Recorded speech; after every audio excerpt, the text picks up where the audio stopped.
नमस्ते, आप सभी का स्वागत है मेरे इस चैनल में चिराग एस्ट्रोलॉजी। और हम अगस्त महीना कैसा रहेगा उसकी हम बात करेंगे। देखिए, ये मैं ट्राई कर रहा हूँ, कंफर्टेबल लगा तो फिर मैं उसको कंटिन्यू करूँगा। I am not sure because मेरा कंसंट्रेशन, मेरे पॉइंट्स डिफरेंट वे में मैं प्रेजेंट करता हूँ, बट ट्राई कर रहा हूँ। सो यहाँ 31 अगस्त का चार्ट है मेष लग्न और राशि के लिए। तो 31 अगस्त जब मंथ एंड होता है तब सारे ग्रह कहाँ हैं, तो पूरे महीने में जो ग्रहों की स्थिति रही है और वो सिचुएशन लास्ट तक ये है। ये कुंडली का पहला स्थान है। कुंडली कैसे देखे पार्ट 1 मेरा देखिएगा, मैंने कुंडली सिखाने के भी वीडियोस बनाए जो लोग सीखना चाहते हैं उनके लिए। तो यहाँ पर आपका गुरु राहु कॉम्बिनेशन मेष लग्न और राशि के लिए फर्स्ट हाउस में चल रहा है। अब यहाँ ये एक नंबर लिखा है, इसका मतलब ये नहीं कि ये एक नंबर लिखा है इसलिए फर्स्ट हाउस है, बट यहाँ पर मेष एक नंबर को मेष राशि दर्शाता है। तो यहाँ मेष लग्न है, मेष राशि है, उनके लिए ये स्थिति है कुंडली में। गुरु राहु फर्स्ट हाउस में है, शुक्र चतुर्थ और पंचम भाव में वक्री स्थिति में है। वो रेट्रोग्रेड होकर 7 अगस्त तक यहाँ रहेंगे सिंह में, फिर वापस आ जाते हैं, पूरा महीना कर्क में रहेंगे। फिर आपका मंगल जो है वो आपके लिए छठे भाव में है, वो भी ट्रांजिट 5th हाउस से 6th हाउस में कर रहे हैं। केतु आपका थ्रू आउट सप्तम भाव में 30 अक्टूबर तक, और ये स्थान खाली है। शनि चंद्र लास्ट शनि जो है वो भी यहीं पर रहने वाले हैं थ्रू आउट द मंथ। चंद्र का ट्रांजिट पूरे महीने में चक्कर वो लगाते रहते हैं, तो इस मंथ एंड में वो यहाँ पर है। तो ये गुरु राहु और सूर्य बुध जो है वो पंचम भाव में, सूर्य जो है वो चतुर्थ भाव में आधा महीना रहेंगे, पंचम भाव में अपने घर में आएंगे ये महीने में। तो अगस्त का महीना आपके लिए क्या फल लेके आ रहा है। देखिए, गुरु राहु का चांडाल योग मैंने उस पर वीडियोस बनाए, आप देख लीजिएगा। कुंडली आपकी जो है उसमें ये फर्स्ट हाउस होता है। यहाँ पर ल लिखा है लग्न का, उसका मतलब है लग्न, और हर कुंडली में ये पहला स्थान होता है। या नंबर कुछ भी लिखा हो लेकिन स्थान ये पहला है, तो आप उसको समझ के चलिएगा। अब यहाँ पर आपके लिए स्ट्रेस चल रहा है गुरु राहु के चांडाल योग का काफ़ी समय से। उस स्ट्रेस में कहीं ना कहीं कमी आएगी, वो कम होगा, रिलीफ मिलेगा आपको। तो वो एक चीज़ अच्छी हो रही है। और उसमें क्योंकि जैसे जैसे वो राहु डिग्री के हिसाब से थोड़ा दूर होता जाता है डिस्टेंस, और वो मीन में जाने की उस कोशिश में है, इसलिए आपको थोड़ा उसका बेनिफिट मिलता है। और दूसरी चीज़ आपका मंगल, मंगल जो है वो यहाँ से बिल्कुल 8वें स्थान पे दृष्टि करता है। जहाँ बैठता है मंगल वहाँ से 3 दृष्टियाँ करता है, 1 2 3 4 चौथी, 5 6 7 सातवीं बिल्कुल सामने, और 8वीं।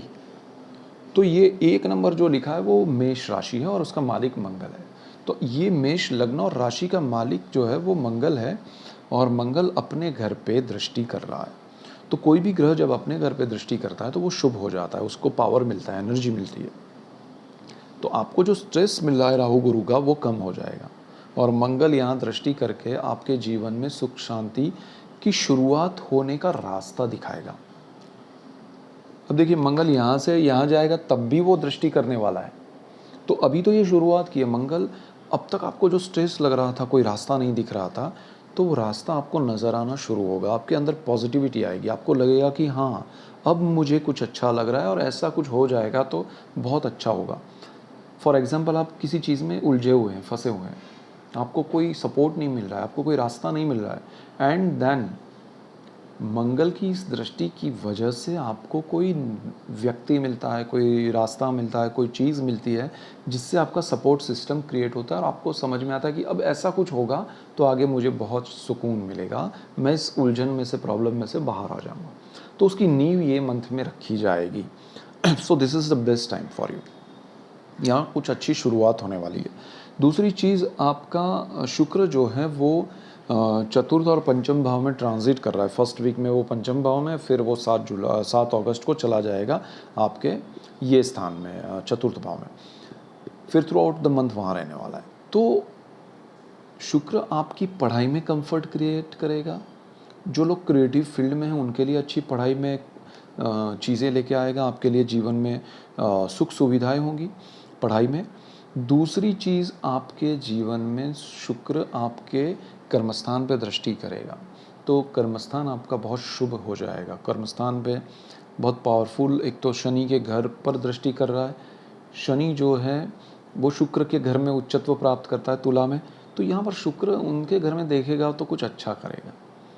तो जो स्टूडेंट्स हैं, देखिए ये स्थान में और ये स्थान में पढ़ाई आती है, तो जो स्टूडेंट्स हैं उनके लिए कंफर्ट क्रिएट होगा पढ़ाई में, हायर स्टडीज़ में।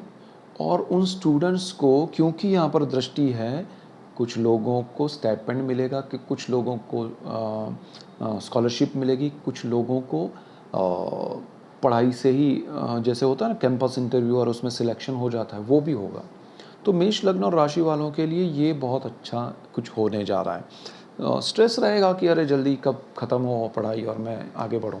उसी तरह करियर वालों के लिए, जो लोग मीडिया में हैं, जो लोग क्रिएटिव फील्ड में हैं, जो लोग, देखिए क्रिएटिविटी सिर्फ drawing, music, sculpture, dance, singing वही नहीं है।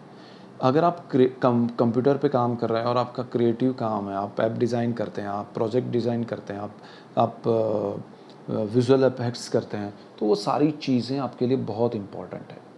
तो ये भी इम्पॉर्टेंट है आपके लिए कि आप जो भी क्रिएटिव डिज़ाइनिंग का काम कर रहे हैं किसी भी क्षेत्र में, तो वो आपका यहाँ वीनस बहुत बेनिफिट कराएगा। तो वो मेंटल स्ट्रेस भी कम होगा कि भाई क्रिएटिव कुछ हो रहा है। अब यहाँ पर 7 नंबर लिखा है, वो शुक्र का घर है और वहाँ केतु बैठा है।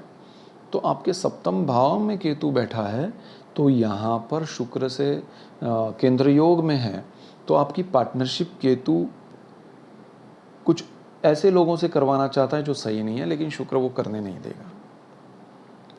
शुक्र यहाँ आपको एक इशारा करेगा कि भाई जो लोग क्रिएटिव नहीं हैं, जो लोग खासकर बिजनेस आपको करना है, तो जो लोग उतने सही नहीं हैं उनसे आपको दूर रखवाएगा। तो शुक्र आपको ऐसी कहीं ना कहीं कोई जगह बताएगा कि भाई ये सही नहीं है, ये सही नहीं है, तो आप उसको फॉलो कीजिएगा, इंट्यूशन आपको देगा। अब दूसरी चीज़ ये है कि सूर्य बुधादित्य योग हो रहा है, लेकिन सूर्य के साथ है। सूर्य क्या करता है कि एक तो मंगल, शुक्र, सूर्य, बुध, ये सारे साथ में घूमते हैं, और सूर्य जिनके साथ में होता है वो बेचारे अस्त के हो जाते हैं। तो यहाँ पर बुध जो है वो सूर्य के साथ जुड़ रहा है, लेकिन सूर्य का अपना घर है, सूर्य का पावर है। सूर्य आधा महीना आपके चतुर्थ भाव में रहेगा, आधा महीना पंचम भाव में रहेगा। तो सूर्य आपका जो चतुर्थ भाव में रह के कर्मस्थान को देख रहा था, वो चीज़ थोड़ी आपको तकलीफ दे रही थी शनि के घर पे दृष्टि की वजह से। वो थोड़ा कम हो जाएगा जब सूर्य यहाँ आ जाएगा मिड ऑफ अगस्त से 31 अगस्त तक।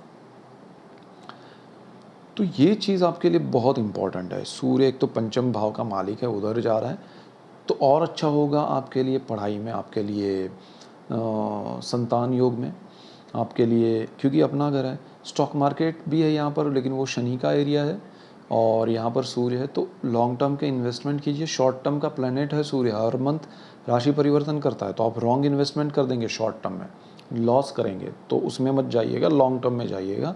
और हो सके तो ये सूर्य मिड ऑफ अगस्त से मिड ऑफ सितंबर पंचम भाव में रहेगा स्टॉक मार्केट में। डोंट डू दैट, वो आप कीजिए ही मत, अदरवाइज़ सडन लॉस होते हैं। एक ही दिन में पूरा बेनिफिट गुल हो जाता है, ऊपर से लॉस में आ जाते हैं, तो वो चीज़ ना हो, उसका ध्यान रखना है। और सूर्य आपके जीवन में, पढ़ाई में, और उसमें आपको अगर कोई अवार्ड मिलना चाहिए, नहीं मिला है तो मिलेगा। आपके जीवन में प्रेम के मामले में क्लैरिटी करवाएगा, मोस्ट ऑफ वो डिस्टेंस क्रिएट करवाएगा, क्योंकि सूर्य बहुत पावरफुल है। आपका पावर, आपकी एनर्जी जो है वो सामने वाले की नेगेटिविटी को दूर कर देगी, यानी कि उनमें पॉजिटिविटी लाएगी, या फिर उनको ही दूर कर देगी कि भाई चले जाओ, इनके सामने हम नहीं टिकने वाले। अगर वो इन अंदर से ही आपके साथ नेगेटिव वे में जुड़े हैं, कुछ गलत इरादे से जुड़े हैं, तो वो दूर हो जाएंगे। तो ये सारी चीज़ें होंगी। शनि आपके 11th हाउस में थ्रू आउट है, तो शनि यहाँ पर आपको एक लाभ स्थान का मालिक होकर, इच्छा पूर्ति, लक्ष्मी भाव का मालिक होकर वहाँ बैठा है। तो ये सारे स्ट्रेस में, ये सारे ट्रांजिट में, चाहे आप स्टूडेंट्स हैं, चाहे आप बिजनेस कर रहे हैं, जॉब कर रहे हैं, हाउस वाइफ है, आप कुछ भी हैं, आप कुछ भी कर रहे हैं, शनि यहाँ पॉजिटिविटी दे रहा है कि भाई मैं आपको, देखिए इनकम का सोर्स चालू होता है, इंसान हर चीज़ से जुड़ जा, मतलब लड़ सकता है, लेकिन जब इनकम पे प्रॉब्लम हो तो कितना भी फिर आसपास में अच्छे माहौल हो, लोग हों, मज़ा नहीं आता है। सो यहाँ पर शनि आपके सोर्स को खुला रखेगा, कम ज़्यादा होता रहेगा लेकिन ओपन रहेगा, तो वो चीज़ अच्छी है। शनि की ये दृष्टि बनी रहेगी फर्स्ट हाउस पे, राहु गुरु का योग बना रहेगा, स्ट्रेस रहेगा लेकिन कुछ चीज़ें अच्छी भी होंगी। तो जो स्ट्रेस अब तक था वो अगस्त में ऑलमोस्ट 30-40% कम होता जाएगा एंड देन सितंबर में, तो सितंबर की बात उस टाइम पे हम करेंगे। तो ओवरऑल आपके लिए बहुत अच्छा समय है और कुछ पॉजिटिव होने जा रहा है। ऑब्जर्व कीजिए, आप सोचिए कि किस चीज़ में पॉजिटिव हो रहा है, किस में नहीं हो रहा है। तो जो हो रहा है उसको ज़्यादा इंपॉर्टेंस दीजिए, उसमें ये शुक्र, सूर्य और मंगल के बेनिफिट्स आपको मिल रहे हैं, शनि के मिल रहे हैं, तो वो सारी चीज़ें आपको सपोर्ट करेगी। सो ये मेन पॉइंट से that's it for today. Keep watching Chirag's astrology. और हाँ, मुझे ये फीडबैक दीजिएगा, मैंने ये जो बोर्ड पे आपको समझाना और आपको ज़्यादा बेहतर वे में समझ में आए और आप तक मेरी बात पहुँचे उसके लिए किया है। सो उसका मुझे एक ओपिनियन दीजिएगा। बाकी that's it for today. Keep watching Chirag's Astrology. Thank you for watching. God bless you and goodbye. Thank you.